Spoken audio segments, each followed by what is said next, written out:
Welcome to 2023.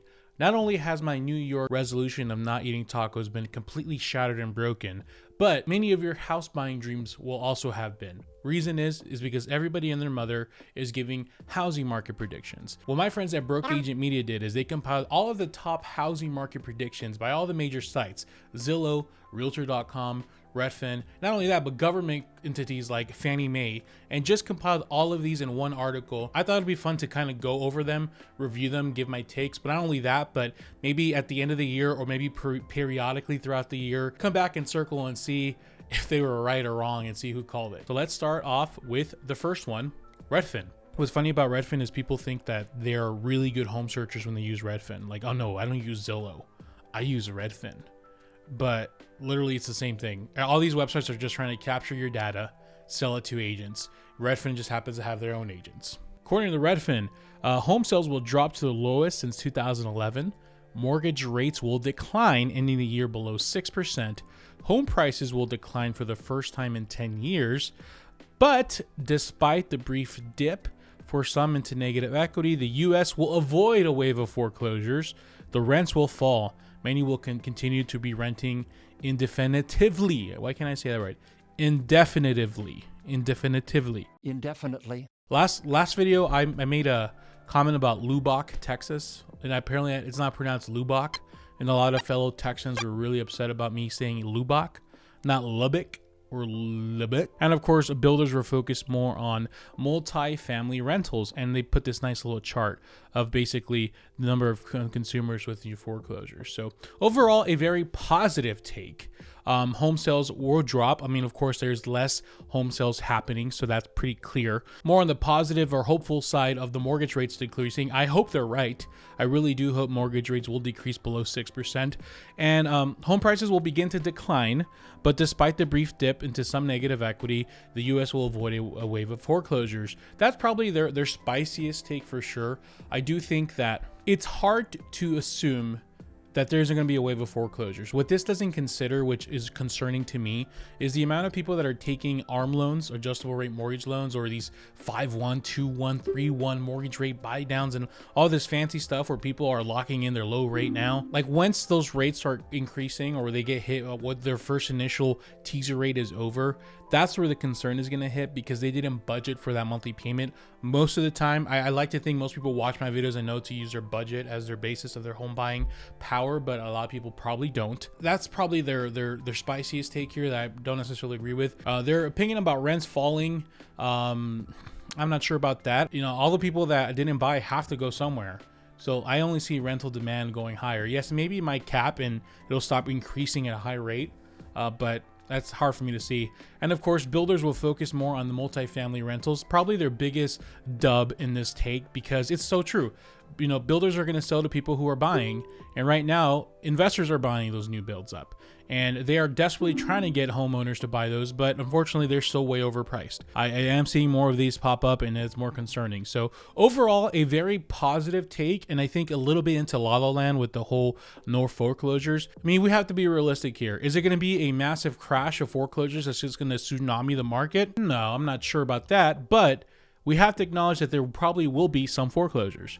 They probably will be some short sales, because people are not thinking with their budget right now, and they're getting into these situations, with these ARM situations or whatever other, maybe just higher monthly payments, and they're struggling. Overall, I give Redfin's take 3 out of 5 housing market thumbnails.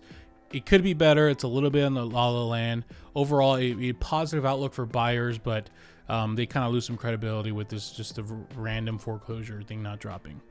Next up we have is Zillow, everybody's real favorite home ownership, home search site. So their predictions are Midwest will take center stage thanks to affordability and inventory. Buying a home with friends or non-spouse relatives will gain momentum. The affordability crisis will stabilize. 2023 will see a surge in first-time landlords, and new construction will focus more on rentals. According to Zillow's chief economist, Americans finding ways to make payments on a roof over their heads is going to drive the market next year. Where costs are lower, we'll see healthier sales and inventory levels. If rent is less expensive than a new mortgage, we'll see increased demand for rentals, something builders and landlords understand. Affordability is going to be the biggest factor, but there's room for optimism if mortgage rates recede. Interesting take by Zillow. I will say that the Midwest taking center stage is, I would say, definitely a W take. There's just an enormous amount of population like clustered in these major cities. And let's face it, even with prices dropping, a lot of people can no longer afford homes in Phoenix and Boston and Los Angeles and all these major cities, right? Austin. So they got to go somewhere. And with most people now working from home, or not most, but a lot of people are, they're going to be fed up of renting. And I can see them making the move to go middle of the country where they can find something more cheaper, more affordable. And I'm not sure if the Midwesterners will like that, getting a bunch of new people in there. However, I can see those prices going up. Now, of course, this is all speculative, but I can see how that happens, and that's a W take for sure. Buying a home with friends or non-spouse relatives will gain momentum. That's already been gaining momentum. That's like saying Kyle Seegers is getting handsome. Yeah, we get he's already handsome. He doesn't, I don't see the revelation there. The affordability crisis will stabilize. It's a little bit into La La Land there, don't you think? Like, I think that's a major issue that we have, and I think we're not just going to erase all the damage that these investors, these cash buyers created over the last 2 years. Like, I don't think it's just going to, stabilize doesn't necessarily imply it's cured. Maybe it heads towards a better momentum, but I don't see that happening. I think we're going to be suffering just for a little bit longer. And I hope they're right. I hope this is one where I can eat my words and say Zillow was right. It did stabilize. I guess in order for it to stabilize, we have to see like a pretty good dip of monthly payment, like averages. Right now here in Phoenix, like the average monthly payment is $2,000 to $2,500. So if it's down to $1,500 to $2,000 again by the end of the year, then I'll eat my words. But I doubt that happening. 2023 will see a surge in first-time landlords, and new construction will focus more on rentals. Kind of similar to what Redfin said. Very true. I don't necessarily see the 2023 being a surge in first-time landlords. I think there's a lot of conversation changes happening with, I keep saying that, people shouldn't be buying homes for investment purposes right now. And it's a very broad generalization, but my intention is to kind of shock your system and tell you, hey, you're not going to get a bunch of equity like you've done for the last decade. You're not going to be able to buy and sell in 3 years and make 100K. But investment wise, can you buy a house and turn it into a rental? If you get the right deal, you have the right down payment, I can see that happening. But anyways, the point is that conversations are shifting to buyers from them saying, hey, sell this house in 5 to 10 years, make your money back and go use that money equity to buy another one, to, hey, buy this house in 5 to 10 years, turn it into a rental, have that be like a, just a partial investment. Even if you're making, $500 to $1,000 a month on it, great. Now, when you rent out a house, a mortgage, the person who's doing your mortgage will be able to remove 75% of the payment off your debt to income ratio and only use 25% as a hit towards your DTI essentially. So it still is putting you in a position. Yes, not as easy as just selling it, but you're still in a position where if you're making more money, you could buy another home. So the conversation is definitely shifting. I don't see the first time landlord thing really hitting though until about 2-3 years, unless they're specifically talking about people specifically buying just for rental purposes. But that is something we'll see. Overall, Zillow's better take than Redfin in my opinion, but nothing about mortgage rates, which that's kind of what everyone seems to be focusing on. But if they're saying the affordability crisis will stabilize, there's only two ways it's going to stabilize. It's going to lower the rates or lower the prices. So I'm thinking that's what they mean by that. But overall, better take. Not the best though, so we'll give it a 3.5 out of 5 housing market thumbnails. Next, we have Realtor.com's 2023 housing forecast. According to Realtor.com, house prices are not coming down in 2023. Oh wow, rents will continue rising. Both predictions that counter those made by Redfin. Here are the highlights. Now, first, let's acknowledge the elephant in the room. Realtor.com represents realtors. Basically, the narrative you're going to hear from most agents now is everything's going to be fine. I'm cautious when I hear this take because it's our hope that these things happen, but you're not living with the reality. It's like, you have to lose weight, but you're not changing your habits. You have to be realistic and say, yeah, maybe we should acknowledge that I'm drinking a 12-pack of soda every day. We should acknowledge the drop of demand, the increase of rates. We should acknowledge these things, right? But anywho, average mortgage rates at 7.4 with hikes in early 23, followed by a slight dip to 7.1. Okay, so they're saying rates are going to go up to over 7. Well, that's not very positive. Rents are going to go up 6.3 year over year and will outpace housing prices. I'm assuming they mean monthly payments. Home sale prices won't come down on a large scale, but price growth will slow to a single-digit year rate for the first time since 2020. Existing homes for sales will increase 22% year over year as a surge in inventory that began in summer 22 accelerates, and home sales will drop 14%. Essentially, sales are going to drop, but the inventory, the existing homes, will increase. The mortgage rate, I hope they're dead wrong about the mortgage rate. 7.4 is insane.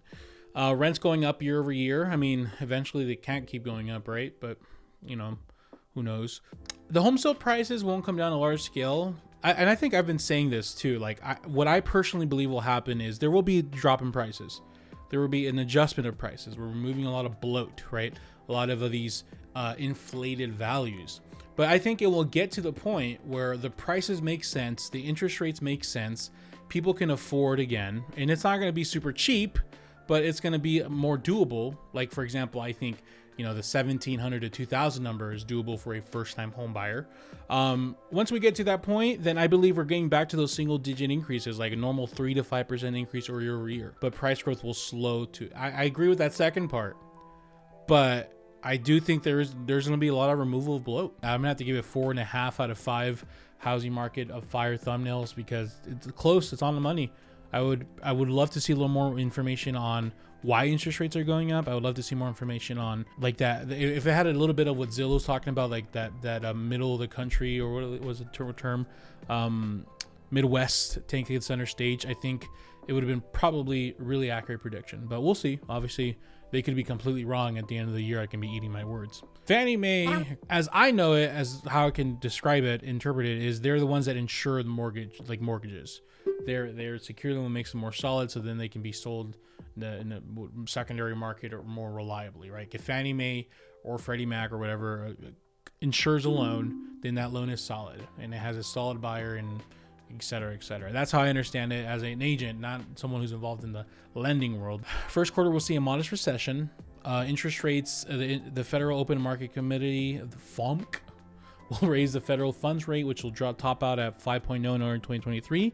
Inventory, as fewer existing homeowners put their homes on the market, first-time buyers may actually increasingly turn to construction.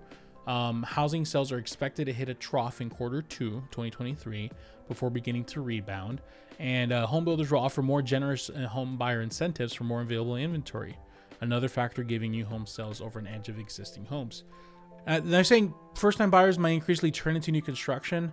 That's basically what happened in the last year or two, and it created this amazing, huge demand for new homes. And like new home builders were treating buyers really crappily with their lottery systems and all kinds of crazy stuff. So I don't necessarily think it'll get to that demand again, but I'm hoping as prices drop further, they will be able to produce better deals for home buyers. I just don't see new construction companies lowering their fees that low, or like reducing the prices that low. So home builders will offer more generous buyer incentives for more available inventory. I think this is not only necessarily true for home builders, but I think it's for all home sellers. I think all home buyers will have more generous incentives, whether they're sellers concessions.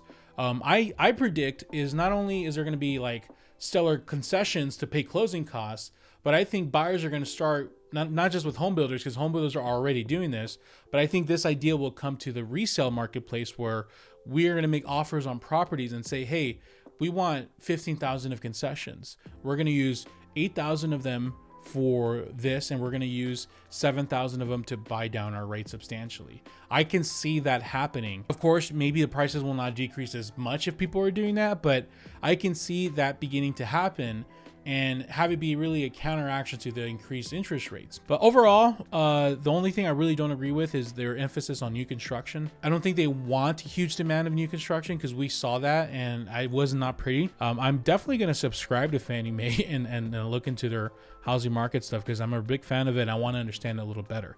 So we'll see if they end up being true. And if so, I give them, you know what, I'll give them a 5 out of 5 housing market thumbnail. Solid take. Definitely someone you should follow.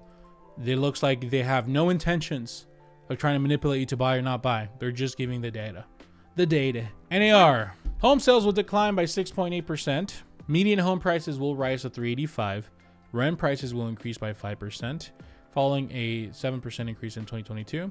Foreclosure rates will stay historically low, compromising less than 1% of mortgages. The US GDP will increase by 1.3. Mortgage rates will settle at 5.7 as the Fed slows its pace of rate hikes to control inflation. And the hottest market to watch, Atlanta, Georgia. Lawrence Yun, who is with NAR, says low inventory will prevent steep declines, signs to a topping out mortgage rates, especially as inflation eases, and home sales will decline by 7%, and the national median home price will increase by 1%. Okay, I can't help but be a little on the skeptical side, because how are you going to say the prices are going to increase when they're decreasing at the moment? Like, I think people can see home sales will decline. Yes. Home prices might increase. Whole rent prices increase by 5%. Yes, I see that. Foreclosure rates staying historically low. Maybe that's true, because I think mortgage companies are now better equipped to prevent the foreclosure, to work with home buyers, but there's still a potential issue in the future with these interest rates hitting. Mortgage rates settling at 5.7. I hope that's true. And honestly, that probably sounds like their best take. And everything else, like, intention otherwise, and Lawrence Young basically said the same thing. Intention otherwise, I like the mortgage rate take, so I'm not going to go too harsh on them, but I give them a 2.5 out of 5 housing market thumbnail crash. And of course, Remax LLC Corporation, the CEO says, optimistic about 2023 selling season, as bright will be a bright spot as levels of inflation get under more control.